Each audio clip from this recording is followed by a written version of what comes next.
Ah, yes. Yet another year of our fleetingly short lives is now permanently fixed in the rearview mirror. Some may take this as a bittersweet opportunity to reflect back on all the special moments that filled those 365 days. Time spent with loved ones, new friendships, exciting vacations, major career milestones, all that good stuff. But not me. Instead, I'm here to rank the digital diversions that dropped during this particular revolution around the sun. Wouldn't want to get too real, you know?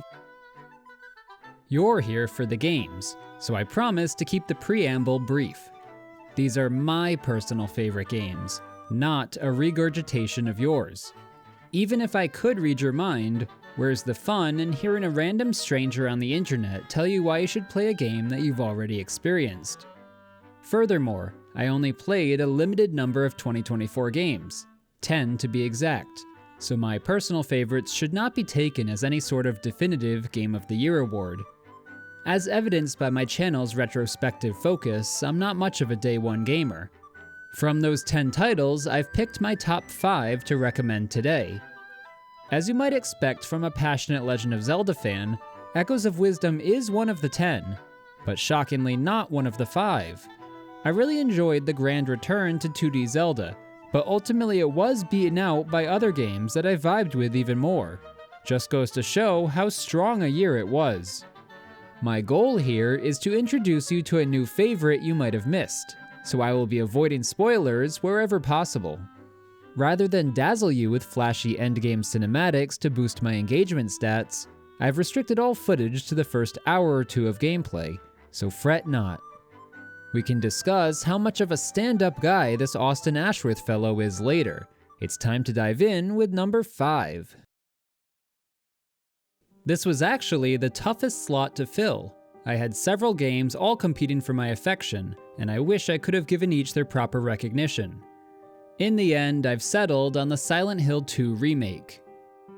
Disclaimer up front, I've never played the original Silent Hill 2, or any other Silent Hill games for that matter, so perhaps I'm not the best judge of its merits as a remake. That being said, what I did play in the 2024 version had me absolutely captivated from start to finish.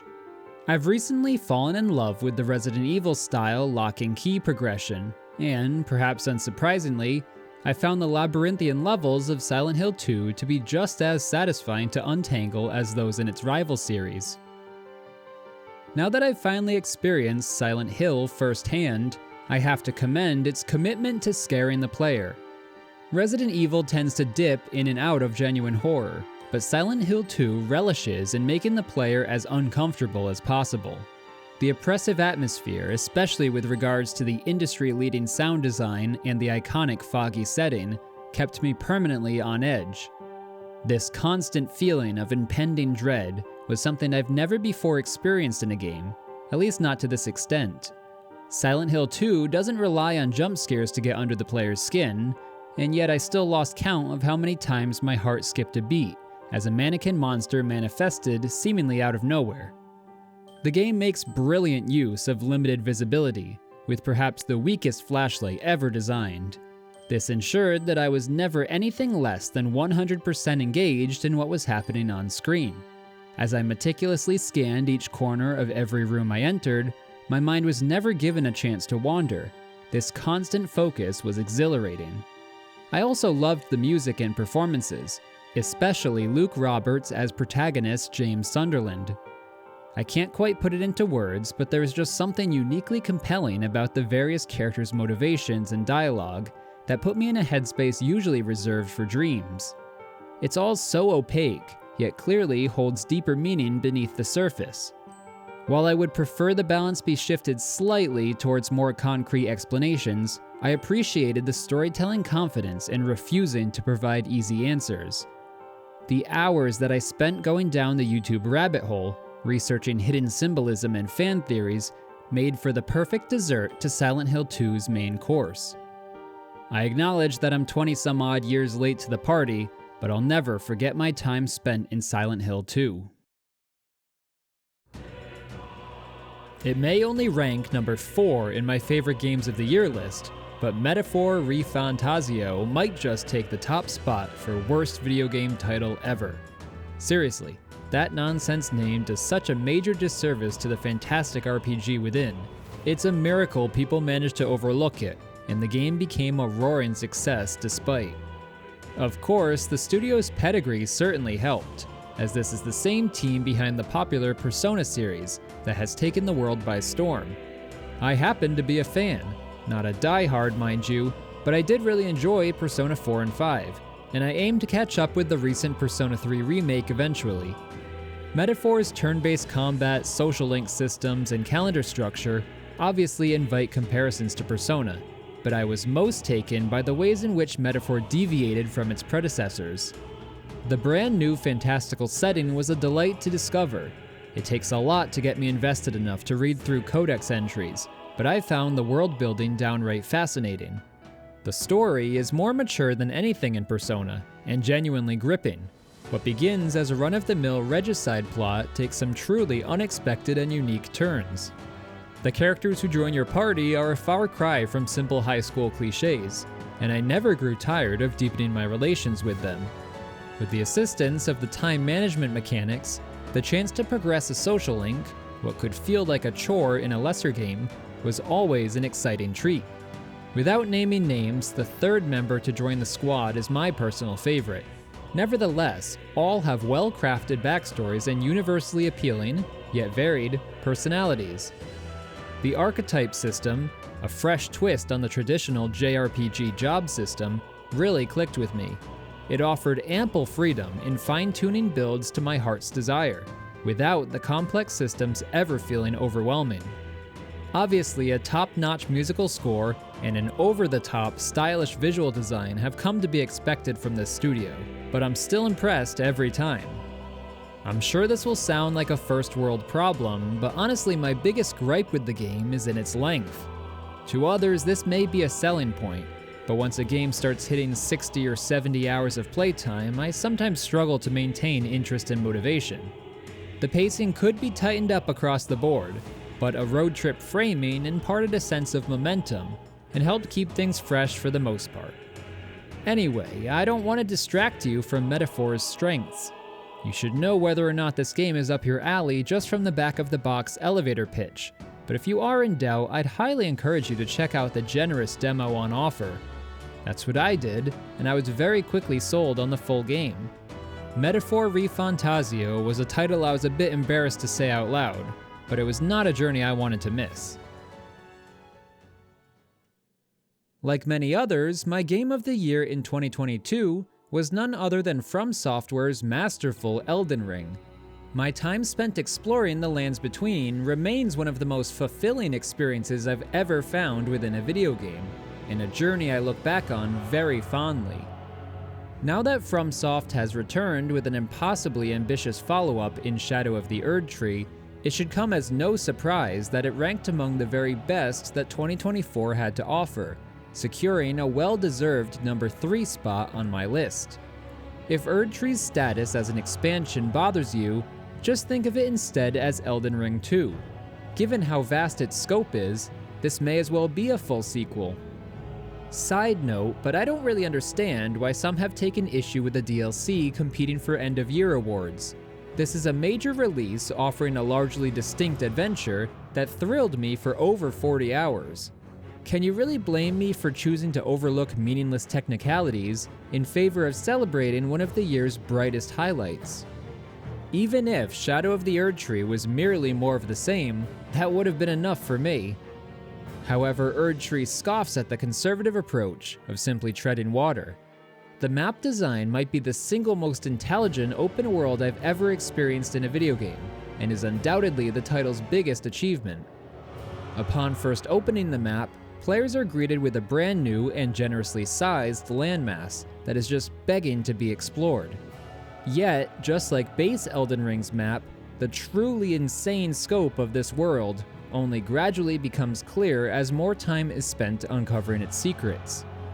In both the literal and the figurative sense, the Shadow Realms are gloriously multi-layered. The two-dimensional nature of the map obscures the complex structure of a truly three-dimensional world, where players are routinely tasked with navigational puzzles that take them from the highest peaks to the deepest depths, and everything in between. The interconnected design of the open world zones is so masterful that Dark Souls 1's Lordran and its biggest eureka moments were immediately called to mind. This same design philosophy also shines through in the self-contained Legacy dungeons, which were an absolute joy to conquer in that classic Souls fashion.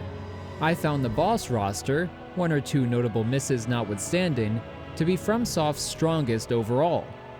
Two spectacular bosses in particular outclass anything in base Elden Ring. It's so tempting to break my no spoiler rule here, but I'm sticking to early game bosses like Dancing Lion and R'Lana, both of which are still respectable in their own right. Now I could nitpick over poor extrinsic rewards for exploration, but even that complaint is quickly overshadowed by the wealth of intrinsic motivation that flooded my senses at every turn. Who needs new doodads to equip anyway? My insatiable curiosity over what lies around each corner is better rewarded with memorable challenges, imaginative creature design, and gorgeous otherworldly vistas anyway. Shadow of the Erd Tree may not fit the definition of a video game in the strictest sense of the word, but when it's this impeccably designed and more impressive than almost anything else I played this year, why should that matter? For what it's worth, best video game expansion ever in my book. Where do I even begin with Balatro? I picked it up on a whim back in April with the thought that it would be a fun weekend game. Little did I know that the $15 I exchanged for this humble deck builder would yield a full-blown obsession that lasted until I'd accomplished literally every challenge the game could offer. This quest for 100% completion took me 6 solid months, and I probably should feel some shame in sharing this with the world, 250 hours of playtime. Suffice it to say, the gameplay loop of Balatro is endlessly satisfying. I had an absolute blast this entire time. Special kudos for how immediately approachable the game is. After some coaxing, even my decidedly non-gaming mom caught the Balatro bug. Little Jimbo largely supplanted Windows Solitaire in her life. Everyone understands how to form poker hands with a standard set of playing cards, but that surface-level premise belies near endless depth. The real magic lies with an inspired set of 150 Joker cards, which add layers to the simple gameplay. Each will strengthen a particular card, hand type, or general strategy, and in classic roguelike fashion, players just have to adapt to whatever hand they're dealt. The inclusion of powerful tarot effects enable a skilled player to hone their deck from the standard 52 cards into essentially whatever their Joker lineup most incentivizes. Each Joker possesses the potential to be overpowered in the right circumstances, so adaptation is very heavily rewarded, and each run feels truly unique. For example, in this run, I went all in on re-triggering my played cards. I focused on stacking my deck with 2s in particular, to more consistently play strong hands, and maximize my Fibonacci Joker and my Hack Joker. Wherever possible, I used tarot effects to create glass versions of my 2 cards. A glass card proves plenty potent on its own, by doubling your multiplier, but consider that this effect stacks with each time the card is played. The mathematically inclined can imagine how, before long, scores exponentially explode. Through the combination of my Jokers and a cheeky 5-of-a-kind hand, I'm essentially playing a 2 22 times, and harnessing that powerful glass effect with each one. The resulting spectacle is that much more gratifying when you recall the effort that went into meticulously crafting this deck just so. The excitement doesn't stop with the playing of cards either. The shop phase that follows each round is just as intense. The decision-making that takes place, how to extract the most value from your limited funds, is what really separates the masters from the novices. Do you take the dependable Joker that provides reasonable value now, or the more specialized powerhouse, deadweight for the moment, but potentially a game changer later? That is, assuming you make it that far. Is it worth gambling your money, re-rolling in hopes of finding that one perfect Joker? Or would it be prudent to earn interest, and save up for later. An early game planet pack contains both Saturn and Uranus, the option to buff straights or 2-pair respectively. Straights are great at clearing around in a single hand, opening the door to higher highs and better economy, but suffer from an unfortunate inconsistency where you risk drawing empty at a crucial moment.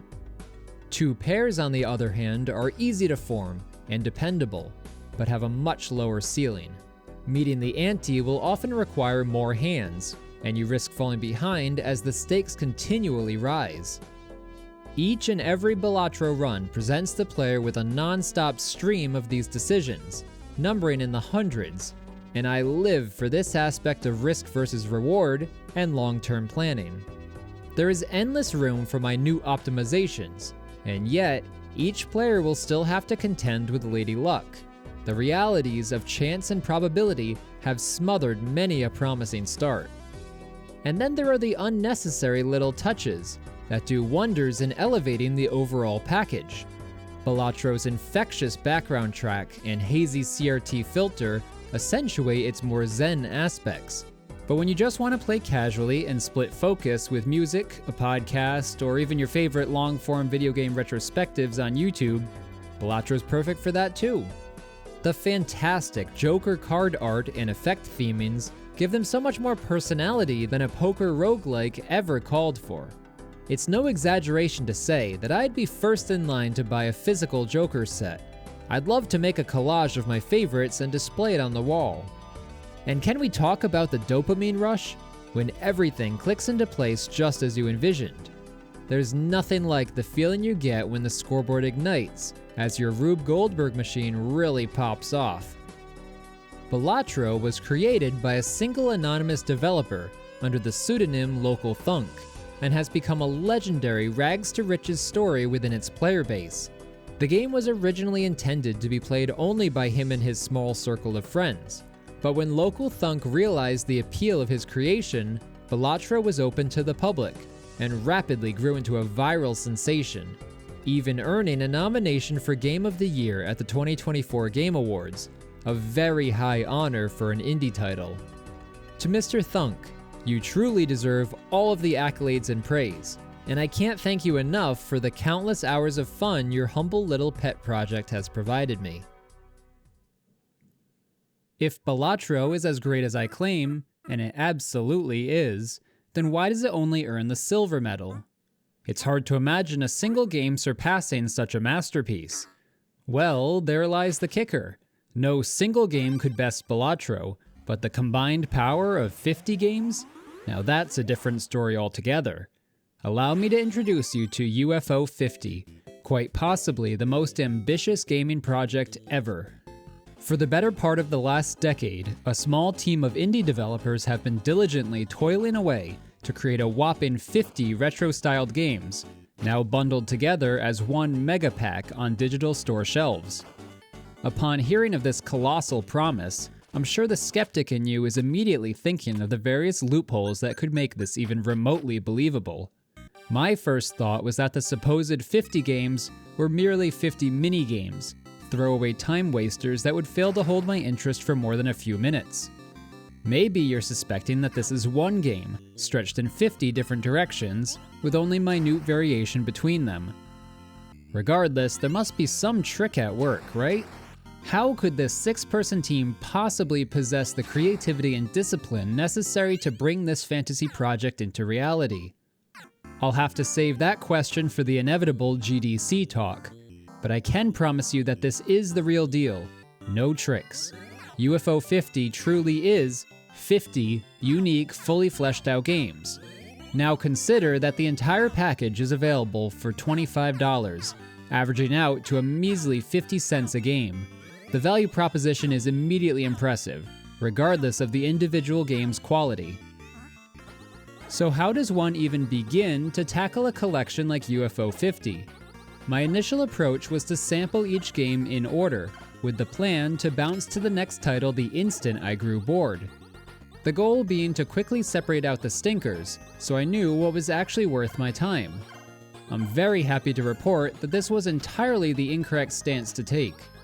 Thus far, I've failed to find any duds whatsoever, and have instead found myself captivated by each game in turn. I've now spent 60 hours within UFO 50. According to my original game plan, this should have been sufficient to give each game a quick trial run, and probably finish most of the hidden gems identified. In reality, I feel like a bit of a fraud proclaiming UFO 50 as my game of the year, because the truth is, I haven't even touched half the package. For the majority of the games that I did try, my quick taste test had the exact opposite reaction I expected. Rather than skipping to the next game after my initial curiosity was satiated, more often than not I was compelled to fully complete the game in question. If you do the math on my playtime clock, this clues us in on another unexpected finding. These games have some real depth. Now most are pleasantly bite-sized, but they are absolutely not shallow one-and-done experiences. Completing a UFO 50 game is generally defined by a multi-hour learning curve, as you gradually come to terms with the mechanics and strategies required to come out on top. The set is actually a completionist dream come true, with separate trackers for games beaten and games cherried, or fully completed.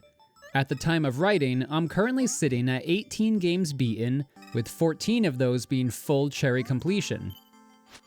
If there's some law that amateur YouTubers are required to roll credits on their game of the year, I suppose we'll have to call this one UFO 18.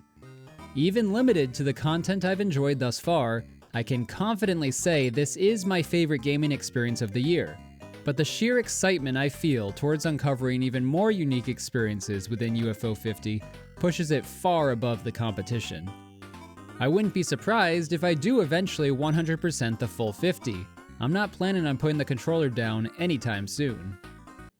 I realize I haven't discussed any of the individual games at all, so let's take a moment to do just that. There is something for everyone here. Arcade, strategy, puzzle, role-playing, shooter, point-and-click adventure, head-to-head multiplayer, Metroidvania, the list goes on. Obviously, this isn't the time or place to delve into each on a game-by-game basis, so I'll keep it brief. Summed up in a single run-on sentence each, the following are my 5 favorite UFO 50 games so far. This video has rankings within rankings, how crazy is that? A Tactics. The frenetic pace of this novel twist on the turn-based tactics genre forces split-second decisions and tests strategic thinking and hand-eye coordination in equal measure. Velgress. Through its snappy controls and non-stop action, this constant climb is an exhilarating experience that you won't want to put down, but will be forced to by your sweat-drenched palms. Mooncat. A platformer that reinvents the genre with a unique control scheme that will rewire your brain, one that offers a memorable journey of discovery akin to the original Portal. Party House. A well-crafted deck-building game wrapped in a cute framing device that I am hopelessly addicted to despite how terrible I am at it. Campanella. A uniquely satisfying maze navigation game where the challenge of managing limited fuel and tight quarters becomes an unexpectedly relaxing experience upon mastery. I enjoyed Campanella so much that I'm almost scared to check out its sequels. I hear they are a big departure from the original. This mention of sequels might have caused a double take from you, the listener. The real-world development team really went the extra mile here, weaving a meta-narrative thread throughout the entire collection. The title, UFO 50, refers to a fictional, long-forgotten studio that supposedly released these titles throughout the 1980s. Each game is placed in this development chronology, and it's really interesting to see their evolution of design as you go through the timeline. UFO Soft was way ahead of their time, and it's fascinating to see how modern design is interpreted in an 8-bit style. The connections aren't usually as overt as direct sequels, but all the games in UFO 50 feel remarkably cohesive. They belong together despite the extreme variety amongst them.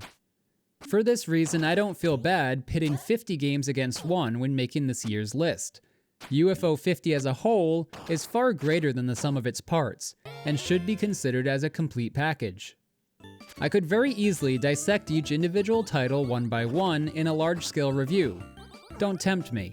But what makes UFO 50 so special is the collection of so many disparate ideas, covering the full spectrum of the art form all together under one banner. At its core, UFO 50 is a celebration of video games as a whole, and a tribute to the human creative spirit that builds them. There you have it. That's my 2024 Game of the Year list in the books. I mentioned that I played 10 games total this year, and have already slipped one honorable mention in with The Legend of Zelda Echoes of Wisdom, so it would feel wrong to not include the other games that I played and enjoyed. Footage from each is playing on screen as I speak, but they deserve some verbal acknowledgement too, don't you think? We've got Prince of Persia: The Lost Crown, Indiana Jones and the Great Circle, Helldivers 2, and Rivals of Aether 2.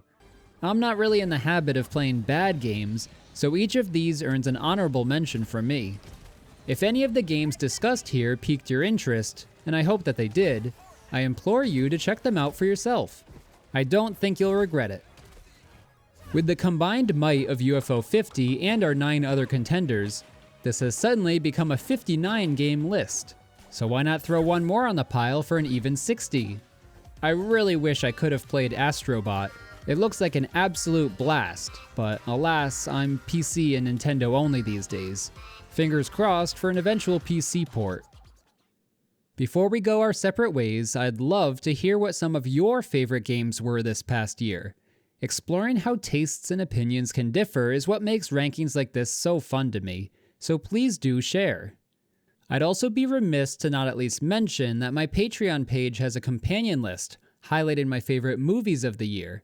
If you like what I'm doing here and want to hear more from me, please consider joining a group of generous donors like Axel Dieker, Sarah Marguerite, and Andreas Schouten in supporting my channel. Thank you all for watching, and I want to wish you a wonderful year in 2025. Until next time, take care.